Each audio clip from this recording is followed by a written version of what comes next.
এখানে যারা আসতে চান ঢাকা থেকে তারা যে কোনো জায়গা থেকে আপনি আসবেন হচ্ছে সাভারের বাইপেল থেকে রিক্সা নিয়ে বললে হবে ডগরতলি অথবা পল্লী বিদ্যুৎ থেকে পল্লী বিদ্যুৎ পলাশবাড়ি বাইপেল যে কোনো এক জায়গা থেকে রিক্সা নিলেই হবে যে বাইপেল যাব।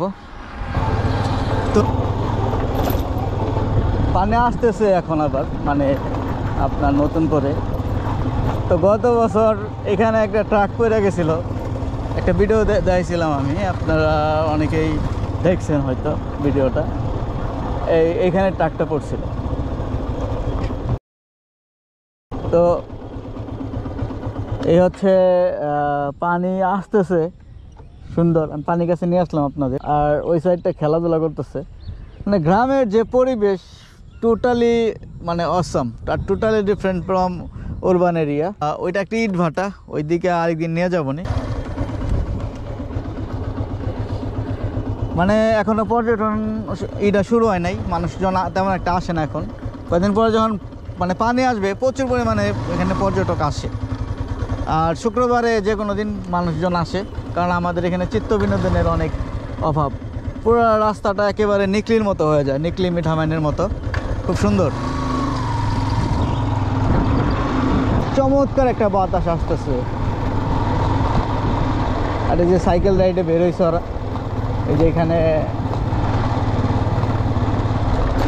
মানে ভ্রমণ পিপাসু মানুষ যদি একদিন এই গ্রামে আসে, অন্য কোনো সময় না, বিকেলবেলা যদি আসে, সে চমৎকার একটা সময় উপভোগ করতে পারবে। আর শীতকালে তো এই গ্রামের চেহারা আরেক রূপ, ওইটাও বেশ সুন্দর।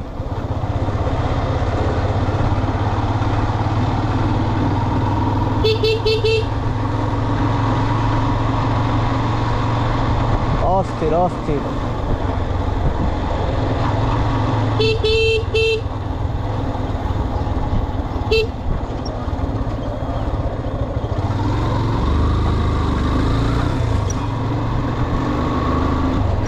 বেশ নাইস এনভায়রনমেন্ট, অনেক সুন্দর। তবে আপনারা যারা আসবেন, কেউ বাইক রাইডে আসলে গ্রামের ভিতরে ভাই বাইকটা একটু আস্তে আস্তে চালাবেন, এটা রিকোয়েস্ট আপনাদের কাছে আমার। আর এই জায়গাটা দেখেন, প্লেসটা ও ফার্স্ট, চলেন একটু যাই এই জায়গাটা, খুবই ভালো লাগবে। আর এই পোলাবেন এখানে সাইকেল প্র্যাকটিস করে।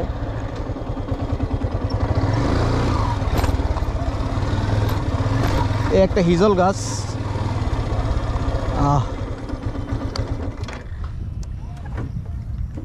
মনে হয় বৃষ্টি আসবে। সমস্যা হচ্ছে কি এখানে সাপ আছে, কিছু সাপগুলো হচ্ছে সমস্যা। আপনারা যারা মানে এই সব প্লেসে আসবেন, সাপ থেকে একটু মানে সাবধানতা অবলম্বন করবেন, কারণ এই ঘাসগুলোর ভিতরে ভিতরে সাপ থাকে অনেক সময়।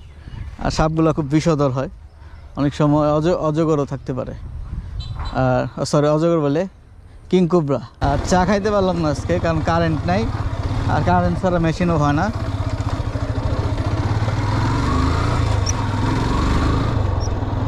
এখানটায় আম গাছ বুনছে, মানে এই জায়গার যে মালিক পদ্ম পলাশ, ওনারা, আমার এক টিচার আছে সুনীল কুমার, হ্যাঁ, ওনাদের জমি এটা, বিশাল বড় লোক ওনারা।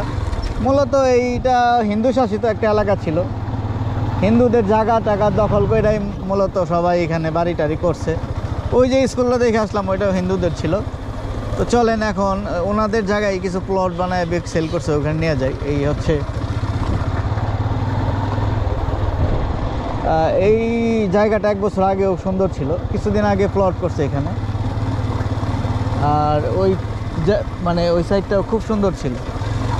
তো আস্তে আস্তে পরিবেশ সব নষ্ট হয়ে যাচ্ছে আপনার, মানে এই হিজল গাছ আছে এখানে প্রচুর পরিমাণে, অনেক বেশি সুন্দর ছিল আগে। আর প্লট করার পরে আস্তে আস্তে সৌন্দর্যগুলো হারাই যাচ্ছে। এই যে এই জঙ্গলটা দেখতেছেন, এই জঙ্গল পুরোটাই ছিল। এই জায়গাটা আপনার 2016-17 দিকেও আরও অনেক বেশি সুন্দর ছিল, আরও অনেক বেশি গাছপালা ছিল। আমার কাছে ছবি আছে আগের, আমি স্ক্রিনে দিয়ে দিচ্ছি, দেখেন যে আগের পরিবেশটা কেমন আর এখনকার পরিবেশটা কেমন। আগেও আরও বেশি সুন্দর ছিল, এখনও সুন্দর আছে। তো এটা হচ্ছে বট গাছ। একটু থামাই বাইকটা এখানে, আগে এখানে প্রায় বাইক থামায় করতাম, আড্ডা টাড্ডা মারতাম সবাই মিলা। এখানে একটা ছিল ল্যাম্প পোস্ট ছিল, এখনো ল্যাম্প পোস্ট আছে, এই যে একটা ল্যাম্প পোস্ট। তো এখানে একটা তাল গাছ ছিল, ঠিক সেম এই জায়গায় একটা তাল গাছ ছিল। তাল গাছটার ছবি আমি দিয়ে দিচ্ছি আপনাদের, দেখেন। বেশ মানে সুন্দর একটা জায়গা ছিল।